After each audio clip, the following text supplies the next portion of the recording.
Hello, good morning. You're watching Sky News Breakfast. Thanks for your company. Our top stories today. At least 15 people killed in an Israeli strike on a convoy of ambulances in Gaza. The United Nations warns that nowhere is safe. Israel's Prime Minister rejects calls for a ceasefire until all the hostages held by Hamas are freed. 88 British passport holders have been added to the list of people with permission to leave Gaza and cross into Egypt from today. Well, here in the UK, tens of thousands of people are expected to join demonstrations calling for a ceasefire.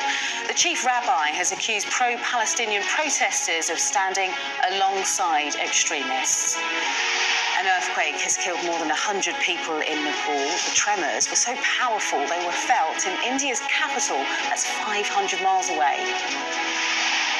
Extreme weather in Europe. Storm Ciarán leaves parts of the UK flooded as Spain battles wildfires. Well, I'm pleased to say with us this morning to review the papers is political correspondent at Politics Joe, Ava Santina Evans, and political reporter at The Sun, it's Noah Hoffman. Very good morning to you.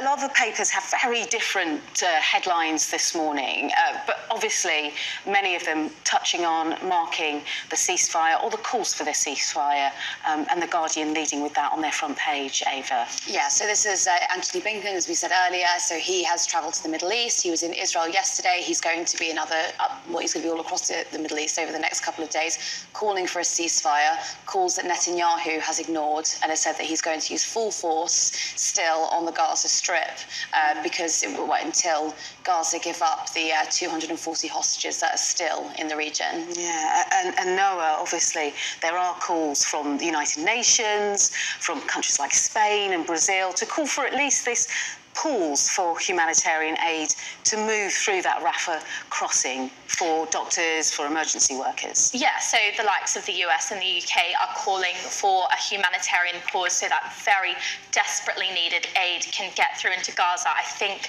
there's been only around 20 aid trucks that have got in so far, and the situation there is very desperate.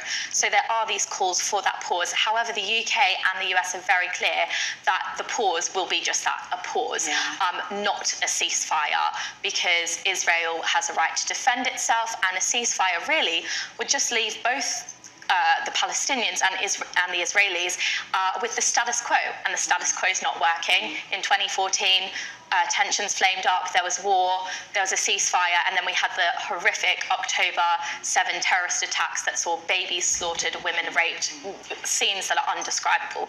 So the UK and the US governments have been very clear, this isn't a sustainable situation, Hamas need to be eliminated, and to do that, Israel does need to engage in warfare. However, we do need this break so that desperately needed aid can get in. Yeah, there were stories of doctors using in Gaza mobile phone lights to carry out operations, so the aid is desperately needed.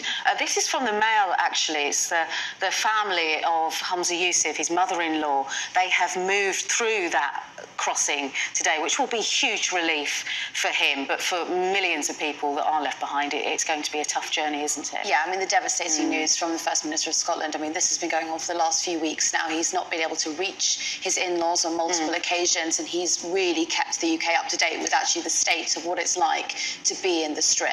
I mean, very lucky for the people who are allowed to leave, but of course there are, 2 million people there, and most of those people will not be able to leave, and they also don't want to leave because that is the land that they would like to stay and preserve, and they don't know if they'll be allowed back in if they do leave. Okay, we will have a gear change now, because as we said, the paper's really spreading their stories today. And Ava, this is in the Express, and it's all about Elon Musk, because we saw him talking to Rishi Sunak, the Prime Minister, earlier this week.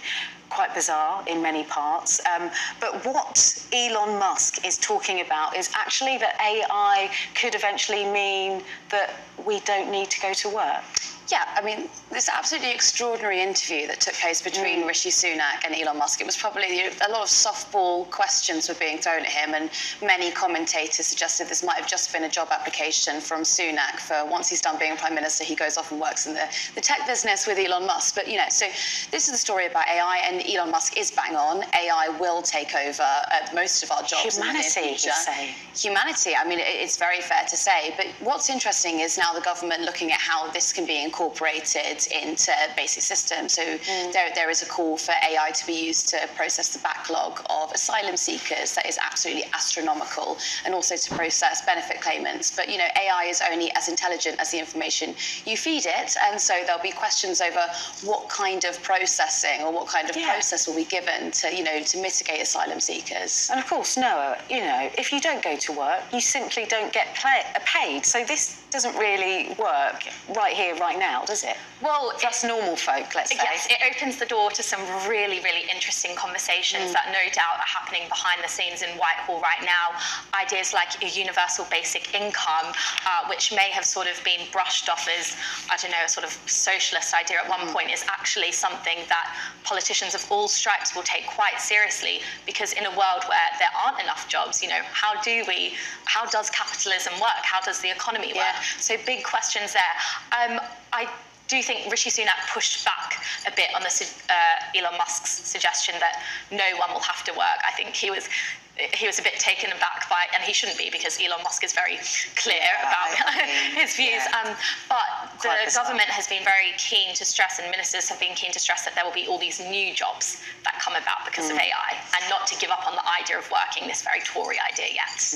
Well, the other story that's caught my eye, and Ava, you too, is the idea that the Home Secretary is basically trying to curb rough sleepers by taking away tents. How does that figure? Right, so the Vagrancy Act, which is an early 19th century law that we still abide by, basically makes homelessness or rough sleeping illegal. And to amend this, instead of making rough sleeping illegal, Suella Braverman would like to allegedly make tents illegal. So there are charities who give tents to various homeless people. In these tents you might find veterans or people who've just not been able to pay their rent, or might have bad credit and can't get back into the market. And she would like to outlaw tents, and therefore she would curb rough sleeping, I believe, is the theory. Right, okay. How does that feel? I mean, I can't get my head around it, because you would think a tent would be useful in a situation where homes are not being built fast enough to... Right, so if Suella Braverman wants to get rid of tents from the street, that's great if she can provide people who are homeless with actual homes to live in. Glad you said that. Of course. The idea of taking away tents and not providing an alternative it's quite horrific, really. And I'm very interested to see what the sort of people behind the scenes at the Home Office are coming up with as a sort of way with this carrot and the stick. We'll take away the tents, but here's what we're going to give you instead. We really need to hear what that is, because without it will just seem quite cruel. Yeah, I mean, anyway, let's move on then. This is the Mirror, Ava, and this is reflecting on a story that we've covered here on Sky News about the sentence for the killer of Zahra Aline. It's been reduced, hasn't it? Yeah, so it's been reduced by 5 years. So her killer went to the Court of Appeal, and basically it all hinges over whether Zahra suffered. And apparently, because she was unconscious when the attack began, that has now drastically reduced the sentence time, because she would not have endured physical and emotional pain in the way that prosecution first made out during the original court session. There's also a little discrepancy over whether she had any of her belongings with her, and apparently, because it's beyond the reasonable doubt, she did not have her phone with her, which proves her killer did not try to prevent her from getting help, and that is now somehow cause for reducing his sentence time. Yeah, I mean, we cover the headlines here. Yeah. People will read them today, but this is a family still grieving and reeling from what happened. I think everyone who reads this story today will be outraged, and I think there's some big questions for lawmakers, for the Ministry of Justice. We have these ministers come out time and time again to say violence against women and girls, tackling violence against women and girls, which is a huge issue in the UK, is a priority. And then we get stories like this, where these evil killers, these women haters, are having their jail terms reduced. I think it's shameful, and I think there'll be big repercussions in Westminster. And of course, it's very difficult to get a prosecution in the first place. Yes. You know, I mean, we're prosecuting under 3% of, you know... And the reluctance for victims who do survive to come Yes, forward will absolutely. be such an issue, won't it, following something like this too. Ladies, such a pleasure. Thank you so much for your company, and we'll get you back just before we end breakfast. Thank you so much.